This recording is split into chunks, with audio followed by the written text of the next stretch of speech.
Señor es bueno. Amén. El Señor es maravilloso, es precioso y les amamos inmensamente. Pastor Pedro y Pastora Teresa están viajando, ustedes saben. Así es que saludes, les envían con mucho corazón, con mucho amor, con mucho aprecio. Y vale, quisiera pues que en esta mañana que se me ha dado a mí la honra, el honor de compartir la palabra de Dios, miráramos en la primera carta del apóstol Juan, capítulo 3, versículos 2 y 3. Primera carta de Juan, capítulo 3, versículos 2 y 3. En una mañana como hoy, usted y yo somos privilegiados porque Dios nos ha escogido de todo linaje, pueblo, tribu, lengua, nación, de entre mucha gente en el mundo. Sabemos que hay aproximadamente 8.000 millones de personas en el mundo, ¿cierto? Y de esos 8.000, estar un domingo en la mañana, a esta hora, sentado en una silla escuchando a alguien hablar y cantar y todas estas cosas, no todo el mundo se inspira, ¿cierto?, a hacerlo. Pero usted y yo hemos sido escogidos por Dios para estar aquí. Si no lo sabía, usted no está aquí por coincidencia. Hay un plan establecido desde la eternidad para cada uno de nosotros. Y en ese orden de ideas, leamos lo que dice primera carta de Juan, capítulo 3, versículos 2 y 3, porque ahí dice: amados, ahora somos hijos de Dios. ¿Ahora somos qué?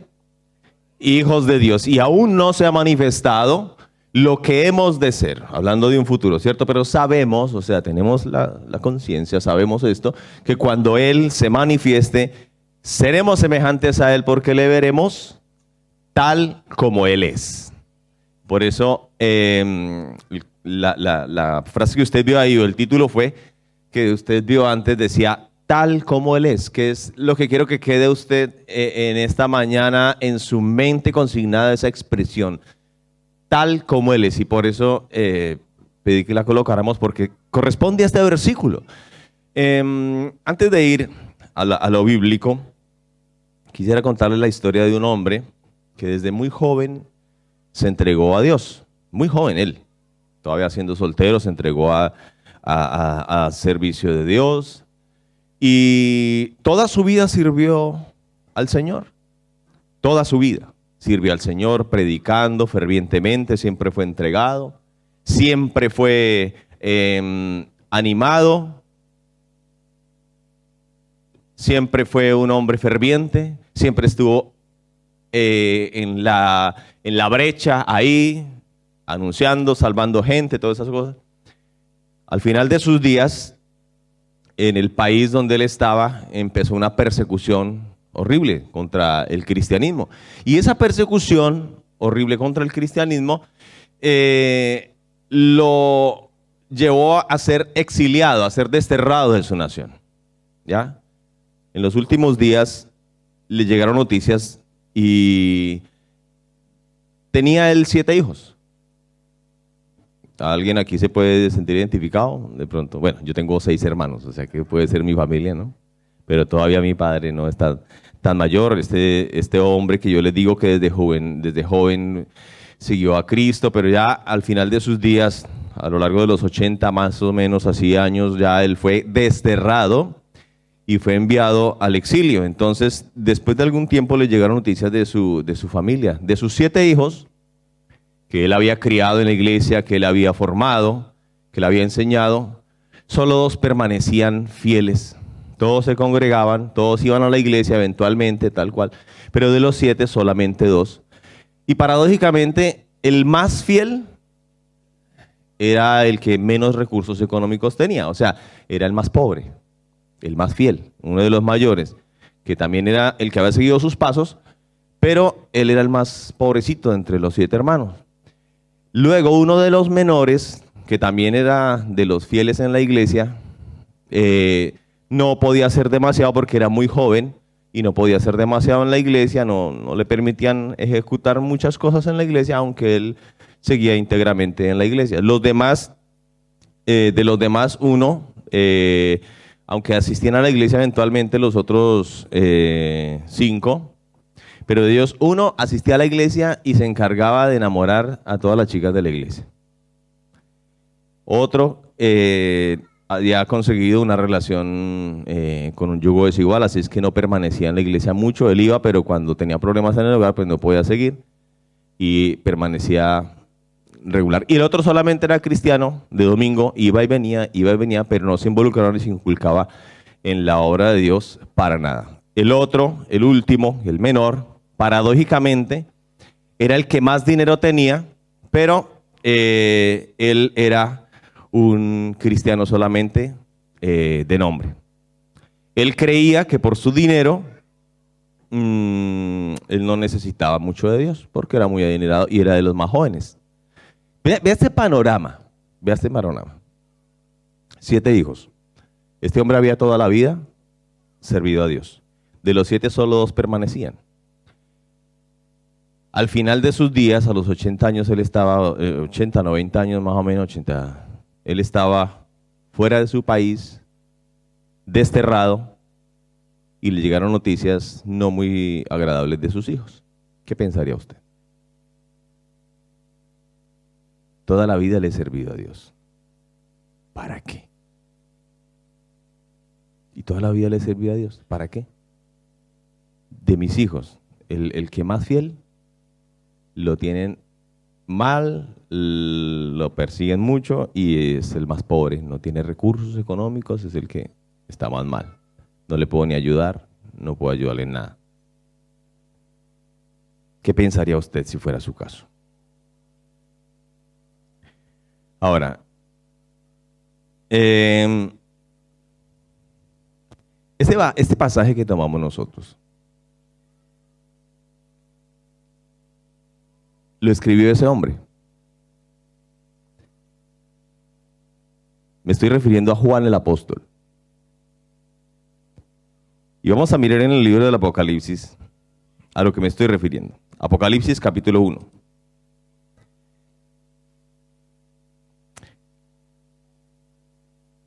¿Qué pensaría? Yo he analizado qué pensaría yo en ese caso. Tengo 7 hijos y de los 7, 5 están mal.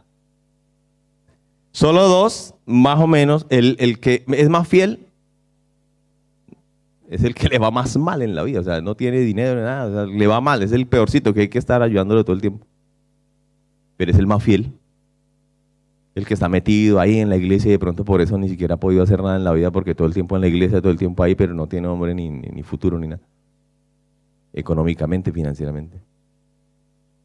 Apocalipsis capítulo 1. Y le estoy transmitiendo la circunstancia, porque Juan, el apóstol, que fue el que escribió el Apocalipsis, él consideraba a la iglesia como la elegida y a los creyentes individualmente los consideraba como sus hijos. O sea que el sentimiento de Juan el apóstol siempre fue hacia la iglesia como un sentimiento paternal. ¿Ya? Las cartas de Juan pueden hablarse como que fueran cartas familiares. Él siempre en las cartas, Juan escribió a la iglesia diciéndole: hijitos, hagan esto, hijitos, vuestro padre, hijitos, vuestro hermano, hijitos. Si amas al hermano, si no amas al hermano, ¿cierto? Una carta como muy familiar, ¿ya? Pero a mí me causa un poco de frustración saber que toda la vida le sirvió a Dios y que a los 85 años, 90, él está en una isla desierta. Leamos Apocalipsis 1, versículo 9. Dice: yo, Juan, vuestro hermano y copartícipe vuestro en la tribulación, en el reino y en la paciencia de Jesucristo, estaba en la isla llamada Patmos por causa de la palabra de Dios y del testimonio de Jesucristo. ¿Qué tan motivador es para usted este pasaje? ¿Qué tan motivador es para usted este pasaje? Y usted está en la isla desierta, bueno, una isla que corresponde a unas islas, hay un pequeño grupo de islas en el mar Egeo, ahí cerquita de Turquía y de Grecia, como en esa mitad, pero resulta que esa isla fue utilizada para enviar allí personas desterradas por causa de la predicación del evangelio. Esa isla es un tanto pétrea, digámoslo así, no tiene muchísima tierra fértil para sembrarle nada, así es que allá había minería, había un poco de canteras y todas estas cosas, y ellos hacían trabajos forzados. Sin embargo, él estando allí, a los 85 años, pongámosle, más o menos.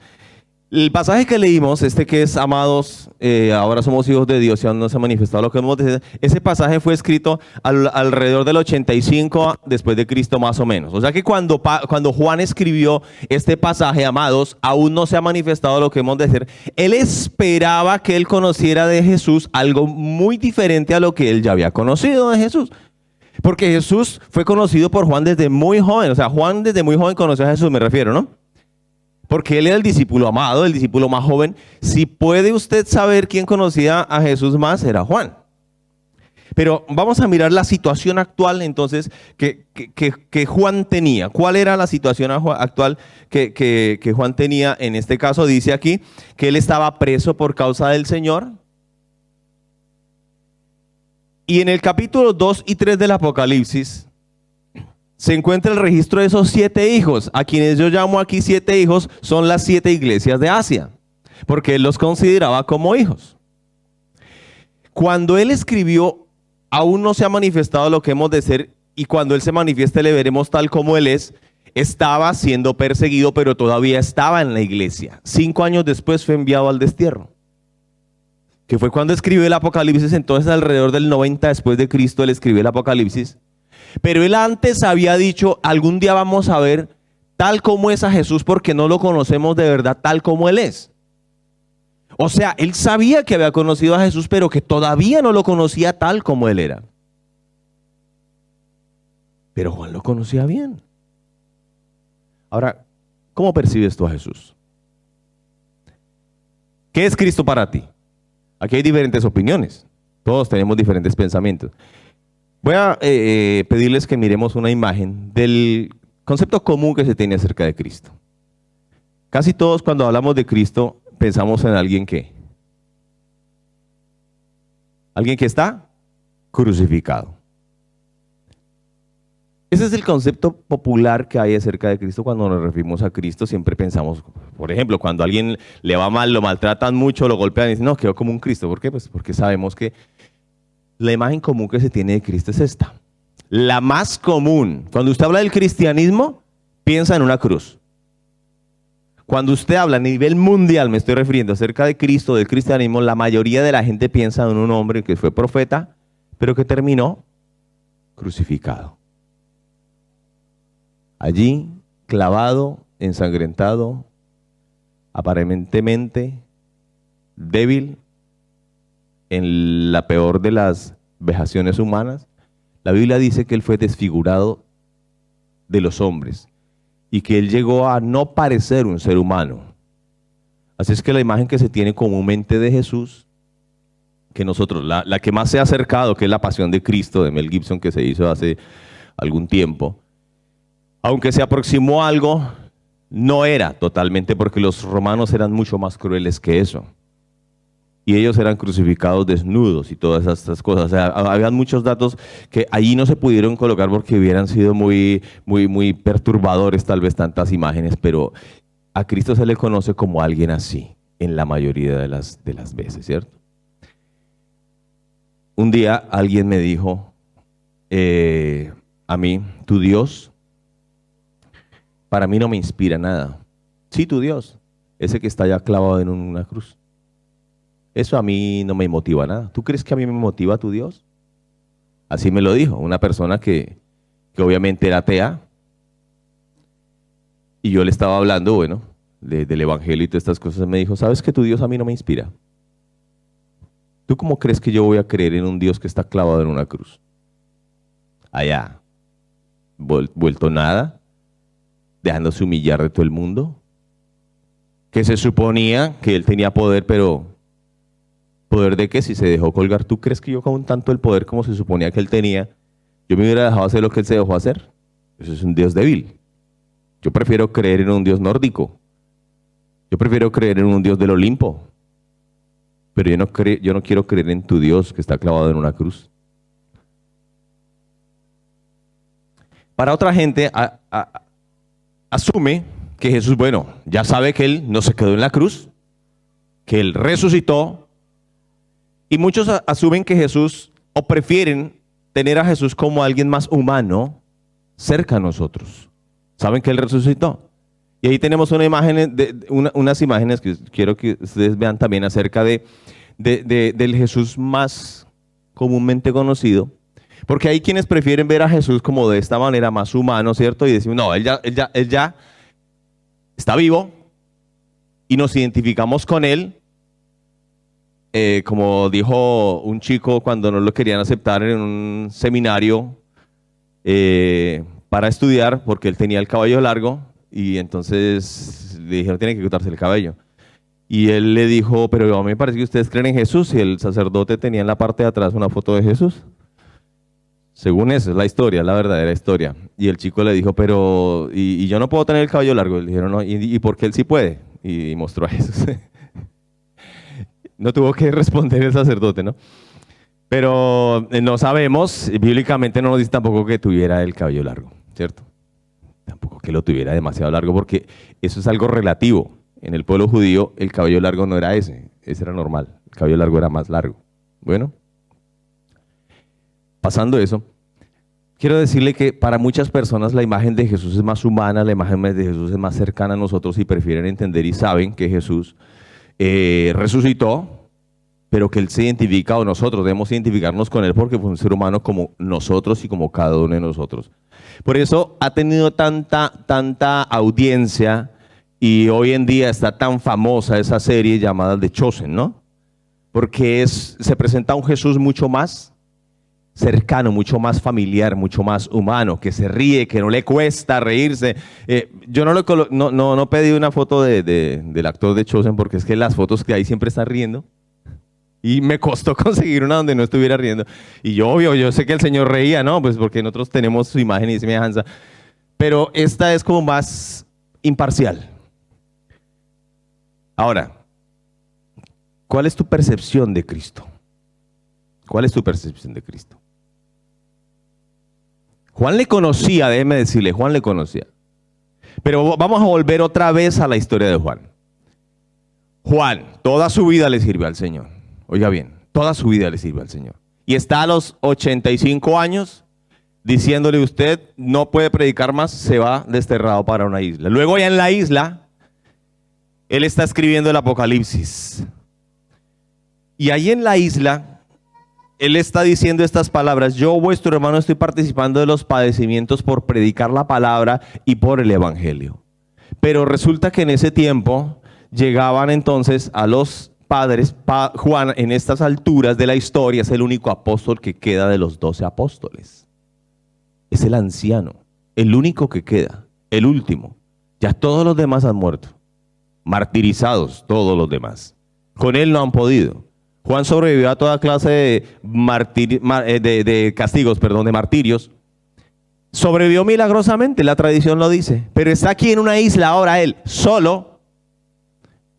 Allí, apartado y separado de su misión, de su familia, de los que él consideraba sus hijos. Está allí sufriendo la soledad. Está allí sufriendo los trabajos. Está allí sufriendo tal vez el clima, porque no es que trataba muy bien a los presos.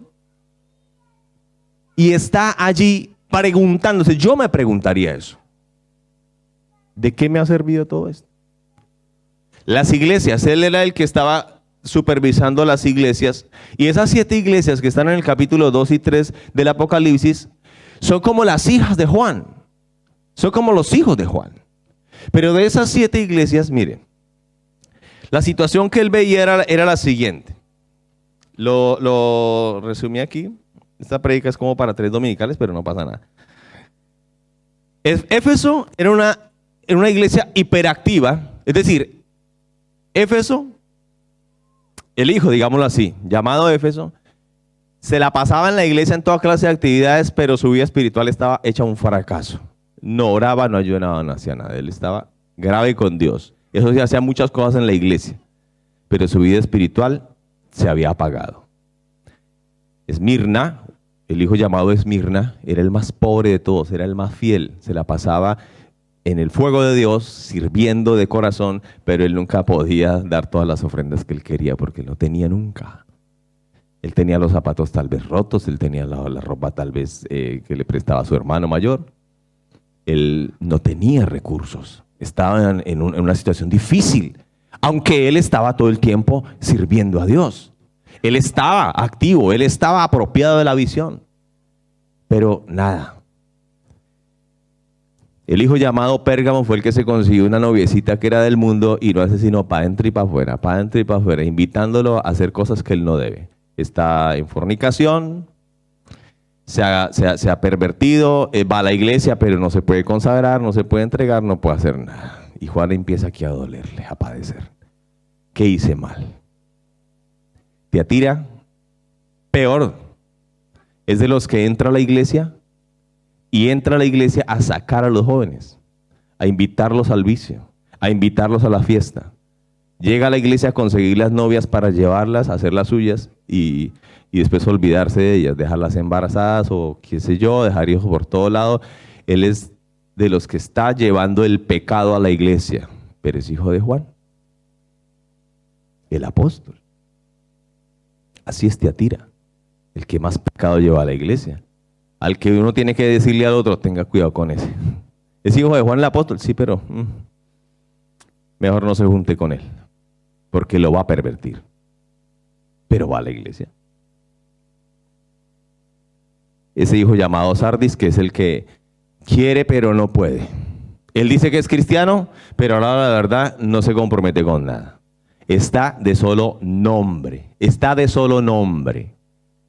Dice que va a la iglesia, dice que es cristiano, dice que apoya, pero a la hora de la verdad no hace nada, no apoya nada, se compromete con todo, se enreda con todo. A veces tiene sus impulsos, pero luego vuelve y cae, vuelve y se desanima, anda emocionalmente para arriba un día, para abajo otro día. Algún día cuando dicen ¿quién apoya? Yo apoyo, pero a la hora de la verdad no aparece por ahí, no está por ahí, no se compromete con nada, pero es hijo de Juan el apóstol y no hace nada.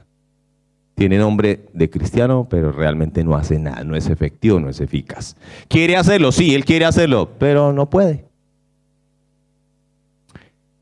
El menor, llamado Filadelfo, a quien yo he llamado Filadelfo, que corresponde a la iglesia de Filadelfia, es menor. Él tiene mucho ánimo, él tiene mucho ánimo, él quiere hacer cosas, pero es muy menor, es muy niño, joven, no tiene poder tanto, no tiene influencia. Él quiere hacer cosas, tiene corazón de servicio, pero él todavía no tiene cómo, no ha aprendido. Nadie cree en él, todos dicen este no sirve, todos dicen este no vale, este no va a poder. No le comprometamos nada porque quién sabe con qué nos va a salir. Pero nunca lo han dejado, pero nunca lo apoyan. Pero él sigue ahí. Y el último, llamado Laodiceo, él tiene dinero, créame, tiene dinero. Cuando quiere dar a la iglesia y dice, es que las mejores ofrendas las doy yo, así que no me pueden decir absolutamente nada. Yo soy próspero, soy bendecido, rico en victoria. ¿Ya? Pero él no se compromete con Dios ni hace las cosas para Dios. Él piensa que lo ha ganado todo por su dinero. Y él piensa que lo tiene todo. En esta situación, el panorama no decía cosas buenas. El panorama no decía cosas buenas. Amén. Y cuando el último de los hijos de Juan confiaba más en sus riquezas, en sus propiedades, en sus posesiones, y él asistía a la iglesia, y él iba a la iglesia solamente porque pues él era el hijo de Juan el gran apóstol, ¿no? Él era el hijo de Juan el que había visto a Jesús. Esa perspectiva o ese panorama que para nosotros pudiera ser deprimente, póngase a pensar usted qué le pasaría. Que Juan el apóstol está en una situación difícil. Pero mire lo que vamos a mirar aquí en este momento. Preste atención a lo siguiente, a lo que yo le voy a decir en este momento. Cuando el panorama actual no es favorable o no llena nuestras expectativas, oiga bien, la única manera de seguir a pesar de es no olvidarnos de ver a Cristo tal como Él es. Porque todo está bajo control. Porque todo está bajo ¿qué? Control. Porque todo está bajo control. Hermano, si nosotros nos ponemos a ver la situación que Juan tenía, que puede ser la situación de cualquiera de nosotros, bueno, si nos ponemos a ver esas situaciones, nosotros podríamos decir de qué vale servir a Dios. ¿De qué vale servir a Dios? ¿Sabe quién era Juan, no? Juan conoció a Jesús desde pequeñito. desde joven, perdón. Era el menor de los apóstoles. ¿Sí? Pero Juan era el discípulo amado de Jesús. Es decir, era el consentido de los 12. Juan fue el único que estuvo ante la cruz de Jesús. Los otros salieron corriendo. Juan fue a la persona a la que Jesús le recomendó su madre. Cuando Jesús estaba en la cruz, a Juan le dijo, aquí está tu madre, y a María le dijo, él es tu hijo. Porque María quedaba completamente desamparada, porque le habían sido confiscados a Jesús todos los bienes. Y María quedaba completamente en la calle. Jesús era el que veía por María y por sus hermanos. Cuando Jesús fue crucificado, Juan estaba ahí. Juan era del círculo íntimo de Jesús, de los tres. Jacobo, Pedro y Juan. Juan era de los tres. Y Juan era, oiga bien esto, el que había visto a Jesús en el monte de la transfiguración. O sea que Juan sabía que Jesús no era tal como él lo conocía o como se veía públicamente. Juan estaba seguro que aunque él caminaba con Jesús, pero Jesús era algo diferente a lo que él estaba acostumbrado a verlo. Juan sabía que había algo más. Porque un día él había ido a un monte donde Jesús los había llevado y delante de Dios se había transfigurado y su rostro se había vuelto como el sol y sus vestidos se habían puesto blancos y delante de ellos se transfiguró como en un cuerpo de gloria. Juan lo había visto cuando todavía estaba vivo el Señor. O sea que Juan decía, uy no, ahí hay algo más. Todos lo vemos aquí como un ser humano que camina normal. Pero él tiene algo más que yo no conozco. Él tiene algo más que nosotros no conocemos. 32, no lo conocemos tal como él es. De la benignidad. Porque aquí lo que estoy viendo es solamente un velo de carne, pero él es mucho más de lo que yo estoy viendo con mis ojos. Ese fue el ministerio que Juan tuvo con Jesús. Todo el tiempo Juan estaba ahí con Jesús. Era de su confianza. Nadie conocía más de todos los apóstoles, nadie conocía más íntimamente, personalmente, en su parte más personal que Juan. Juan era el consentido. Juan era el discípulo que se llamaba el discípulo amado. A Juan era el que todos le decían, como al niño menor de la casa, que le dicen, dígale a mi papá que nos deje salir. Dígale a mi papá que nos traiga helados. Dígale, porque al niño pequeñito, el papá le hace caso. Ese era Juan. De la confianza, de la íntima confianza de Jesús. A Juan fue al que el Señor le dijo, estoy angustiado hasta la muerte. A Juan se lo dijo el Señor. El Señor le confesó a Juan que él estaba angustiado. ¿Qué grado de confianza tenía Juan? Al Señor fue el que en la última cena, Pedro le hizo señas de que pregúntele al Señor quién es el que lo va a entregar. Y Juan, que estaba recostado aquí, cerca de él, le dijo, Señor, ¿quién es el que te va a entregar? Y a él fue al que Jesús le dijo, el que meta la mano conmigo en el plato ese es. O sea que Juan tenía acceso a la intimidad del corazón de Jesús. Juan conocía bien a Jesús, pero él sabía que en Jesús había mucho más. Porque en el monte de la transfiguración, Juan lo había visto un poco distinto. Lo había visto en su gloria, en su magnificencia. Y yo creo que cuando bajaron del monte todos quedaron estupefactos y todos decían, este Jesús que camina con nosotros no es así solamente. Hay más en él. Por eso cuando Juan lo ve en la cruz, él sabe que allí no está uno débil. Él sabe que aunque está clavado en la cruz, ahí no es débil.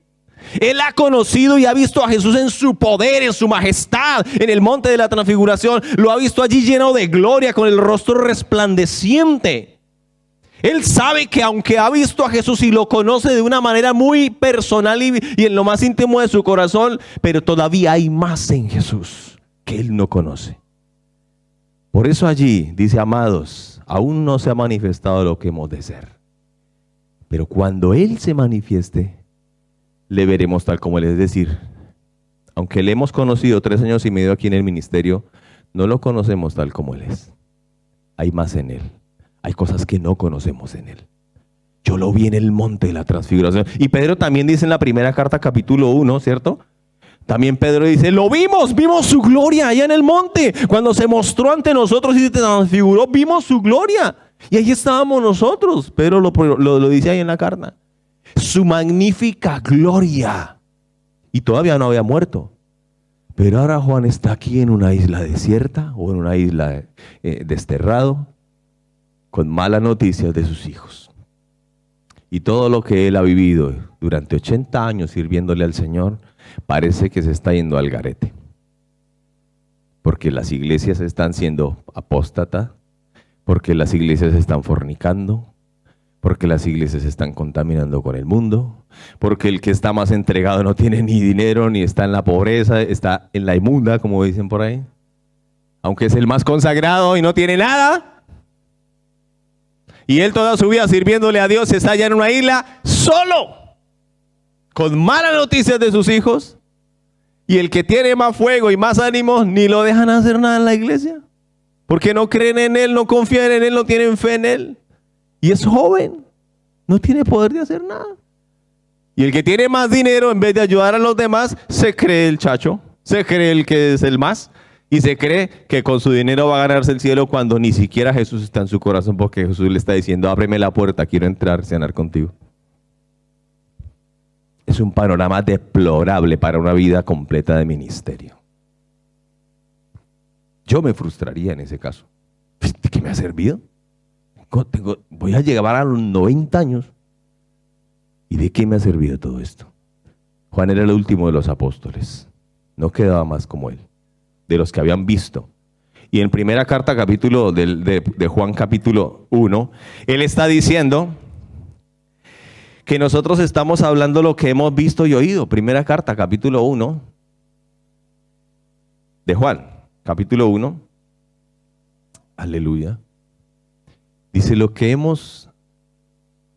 era desde el principio, la primera Juan, capítulo 1, lo que era desde el principio, lo que hemos oído, lo que hemos visto con nuestros ojos, lo que hemos contemplado. Es que Juan estaba peleando con unos que decían que Jesús solamente había venido en apariencia, que él no había venido de verla en carne. Porque tocante al verbo de vida, porque la vida fue manifestada y la hemos visto y testificamos y os anunciamos la vida eterna, la cual estaba con el Padre y se nos manifestó. Lo que hemos visto y oído, esto os anunciamos para que también vosotros tengamos comunión con nosotros, y nuestra comunión verdadera es con el Padre y con su Hijo Jesucristo. Juan estaba diciendo, yo les cuento que yo lo vi, yo lo toqué, yo lo palpé, yo lo oí acerca de mí. Yo escuchaba el latido de su corazón porque me recostaba en su pecho. Aquí no me vengan a hablar que él es ficticio. ¿Cómo ves tú a Jesús hoy? En medio de ese panorama tan deplorable, yo creo que Juan oraba en la isla. Y yo creo que Juan decía, Señor, yo te conozco que tú eres poderoso, yo te conocí que tú eras poderoso. Pero todo lo que estoy haciendo hasta ahora parece que no sé si esto tenga sentido. ¿De qué me ha servido todo eso? Y en el versículo 10 del capítulo 1 del Apocalipsis, capítulo 1 del Apocalipsis, en el versículo 10, en medio de esa situación tan conflictiva, emocionalmente y espiritualmente, porque para mí eso yo digo que, ¿qué pasa?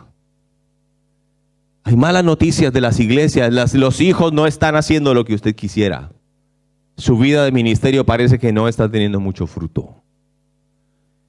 Pero aquí dice en el versículo 10, yo estaba en el Espíritu en el día del Señor. Oiga bien, porque todo lo que Juan va a ver a partir de este momento, lo va a ver porque él siempre ha mantenido su vida con el Señor íntegra y en el Espíritu, y sabe en quién ha creído.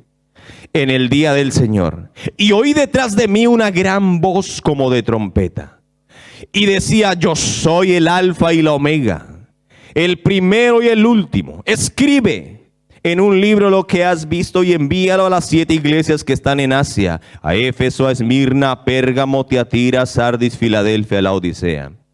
Y me volví para ver la voz del que hablaba conmigo,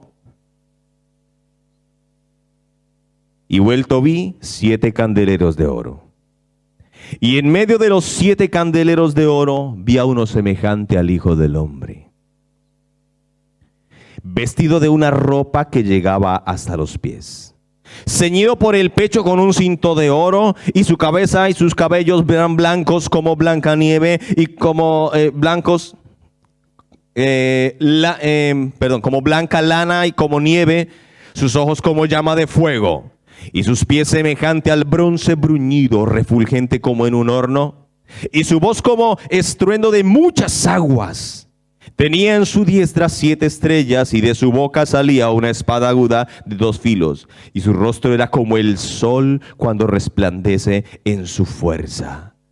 Y cuando le vi, caí como muerto a sus pies. Y él puso su diestra sobre mí, diciéndome: no temas, yo soy el primero y el último, y el que vive y estuvo muerto. Mas he aquí que vivo por los siglos de los siglos. Amén, y tengo las llaves de la muerte y del Hades. Escribe las cosas que has visto, y las que son, y las que han de ser después de estas. Hay una imagen que quiero que ustedes vean. No es igual, pero fue lo más cercano que pudimos acerca de lo que aparentemente o de lo que pudo haber sido la visión que tuvo Juan. ¿Sí está?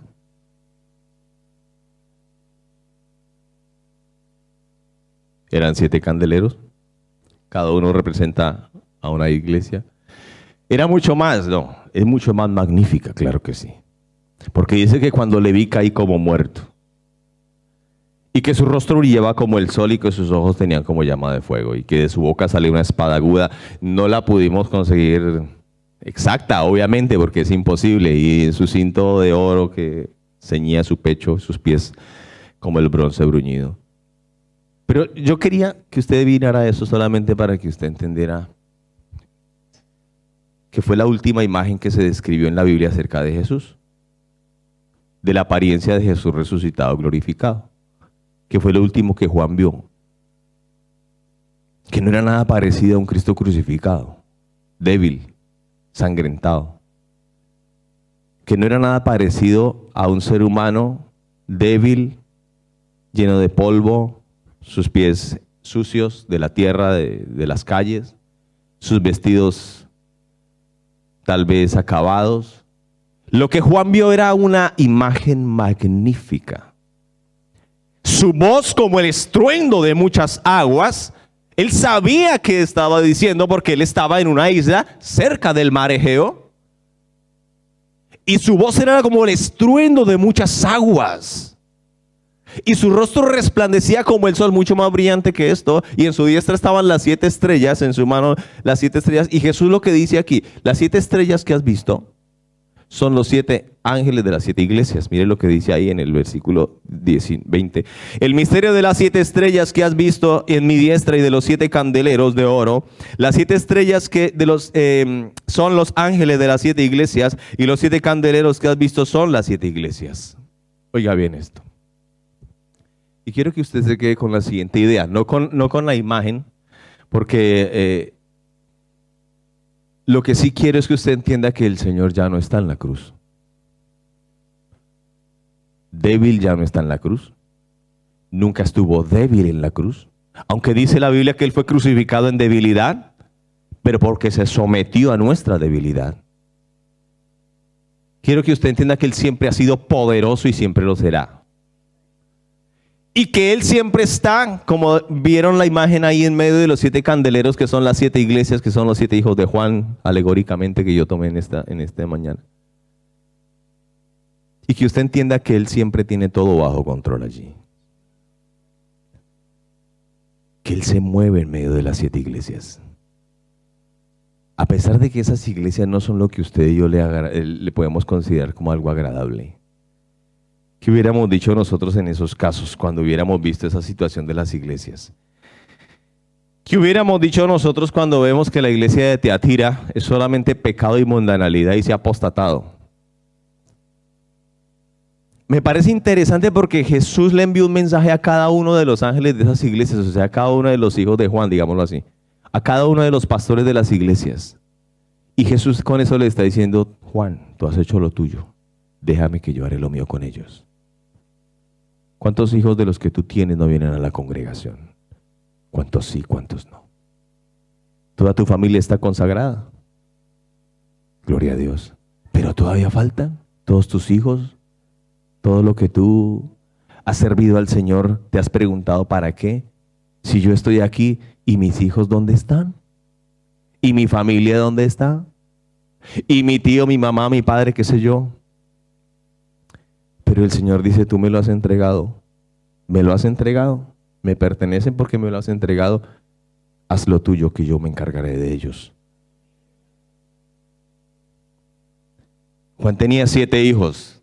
2 eran fieles. No arrancaban muy bien. Los otros 5, déjame decirte, pero el Señor estaba en medio de esas 7 iglesias. El Señor estaba en medio ahí. ¿A cuál? ¿A cuál? Dígame usted. ¿A cuál en esos casos, a cuál Jesús le dijo? No, los de Tiatira váyanse para los de Éfeso, que son más o menos. Hágame el favor, dígale a los de Tiatira que no, que esa es una iglesia apóstata, que se vayan para una iglesia donde los valoren.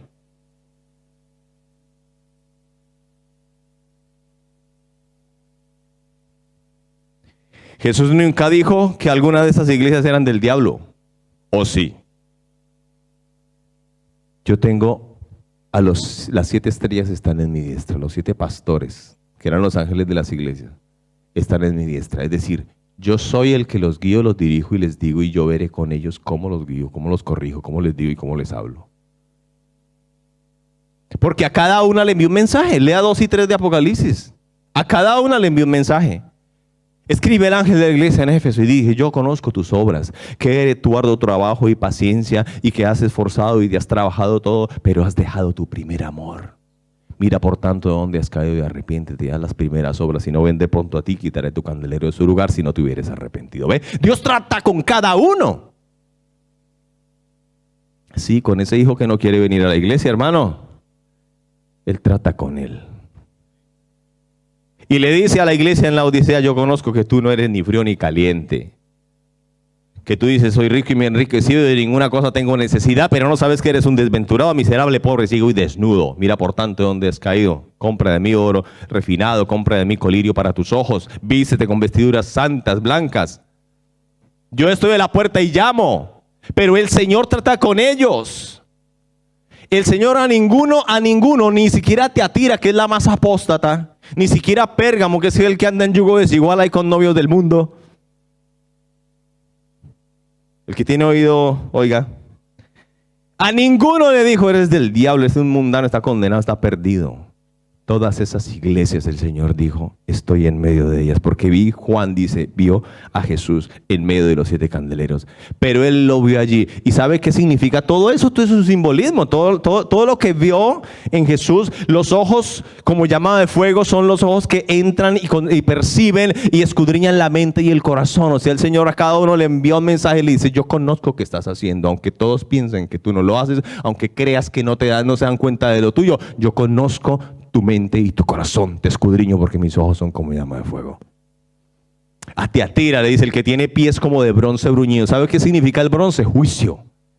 Esa Tiatira la que dice, yo voy a traer juicio sobre ti y vas a caer en cama. Y si no te arrepientes, entregaré a tus hijos a la muerte. Hay un juicio, ¿ve? O sea, hermano querido, el Señor está ahí, es su iglesia. Pero Él, óigame bien, no tiene por inocente al culpable. Porque toda la apariencia de Jesús es la apariencia de un sumo sacerdote del Antiguo Testamento, pero nuestro sumo sacerdote en la actual es celestial, del orden de Melquisedec.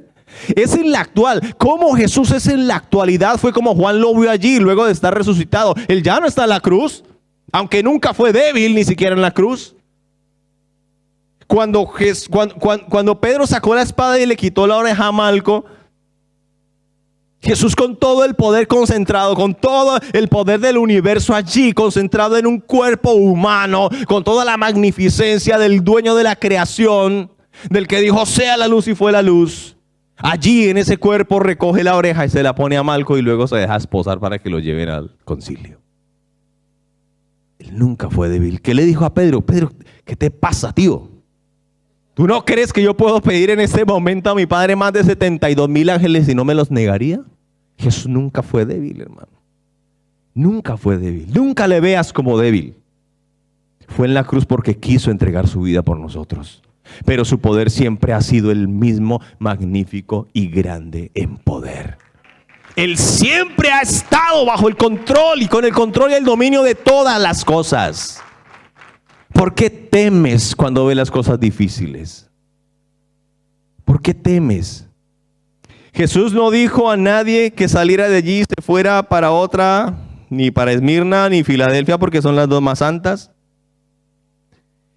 Jesús siempre habló al ángel aunque el fallo estuviera en los fieles. Porque el Señor le dijo, por ejemplo, a Pérgamo: yo conozco tus obras, que no soportas a los nicolaítas, pero tengo contra ti que soportas a tales. Pero el Señor trata con el liderazgo y con la cabeza de cada administración, de cada iglesia. Porque así es que Dios lo hace. ¿Ve? Jesús nunca dijo a los fieles de Sardis que hicieran una iglesia aparte. Esto lo coloqué anotado para que no se me olvidara. Sardis. ¿Sabe que en Sardis había una clase de fieles que estaban bien y otros no? Sí, ahí mire lo que dice en Sardis. Escribe el ángel de la iglesia en Sardis, el capítulo 3, versículo 4. Dice, versículo 2: sé vigilante y afirma las cosas que están por morir, porque no he hallado tus obras perfectas delante de Dios. Acuérdate pues de lo que has recibido y oído, guárdalo y arrepiéntete, pues si no velas, vendré sobre ti como ladrón y no sabrás a qué hora vendré sobre ti. Pero tienes unas pocas personas en Sardis que no han manchado sus vestiduras y andarán conmigo en vestiduras blancas, porque son dignas. Así es que vayan a otro lado, formen su iglesia, porque ustedes son santos y aquí son pecadores. Ese fue el consejo que dio el Señor.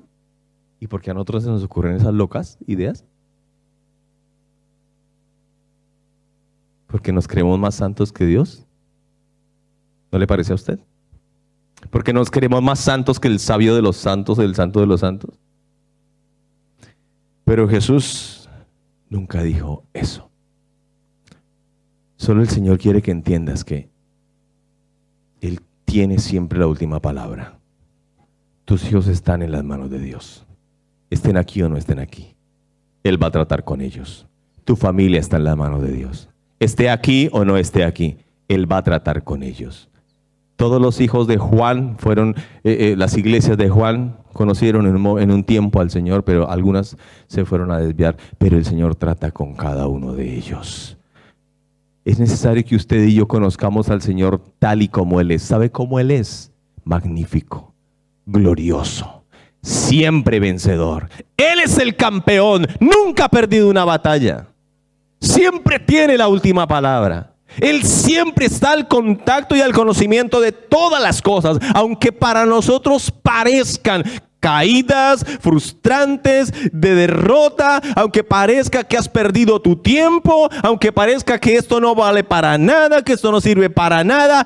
Yo, dice el Señor, tengo las llaves de la muerte y del Hades. ¿Quién puede salirse de mi dominio? ¿Quién puede salirse de mi poder? Yo soy el primero, yo soy el postrero. Nadie me toma por sorpresa. Yo sé qué es lo que está pasando y sé cuál es la salida.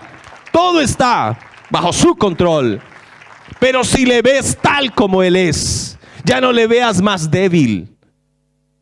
Ya no le veas más allí débil y sometido, porque ni siquiera Juan, que lo vio como cordero, ni siquiera él lo consideró que ya lo conocía totalmente. Él siempre lo vio como cordero. Juan es el único que lo registra como el Cordero de Dios. Juan es el único. Y en el Apocalipsis la palabra cordero aparece mínimo 27 veces en el Apocalipsis. E incluso hay algo que parece que fuera contradictorio, porque se dice la ira del cordero. Hoy quiero que tú, en este momento, medites en algo. Ponte de pie, por favor, porque vamos a cerrar. ¿Cómo estás viendo a Jesús? ¿Tu Dios está en la cruz? ¿Tu Dios está débil, ensangrentado? Ese sacrificio precioso que Él hizo por nosotros, lo hizo porque se sometió a sí mismo. porque se humilló a sí mismo, haciéndose obediente hasta la muerte y muerte de cruz. Aun con todo el poder que él tenía de hacer así y exterminar el universo. El Dios que yo tengo, el Dios en quien yo he creído, el Cristo de la gloria, quiere que tú le veas tal como Él es. Magnífico, glorioso, campeón de campeones, que no ha perdido nunca una batalla y que todo lo tiene bajo su control. Tienes tu problema financiero, tienes tu problema familiar, tienes tu problema ministerial, piensas que esto no ha servido para nada, piensas que has caminado, piensas que estás derrotado, nunca vas a ver a tus padres, nunca vas a ver a tus hijos, nunca vas a ver a tu familia, nunca vas a ver nada, piensas que todo está acabado, que estás solo y te sientes como en una isla. Pues allí en esa isla el glorioso Cristo que yo tengo y en quien yo he creído se manifestará y se mostrará a ti, para que tú le veas tal como Él es, para que tú creas que Él es poderoso y magnífico y siempre lo ha sido, nunca lo ha dejado de ser. Cree en Él, confía en Él, confía tu vida en Él, confía tu obra en Él, porque su voz es como el estruendo de muchas aguas. Sus pies de bronce bruñido harán justicia cuando haya que hacer justicia. Nadie podrá escaparse de su juicio, de su justicia, pero tampoco nadie se puede escapar de su amor. Porque Él le dice a uno, sé vigilante, a otro le dice, arrepiéntete, a otro le dice, te he dado tiempo.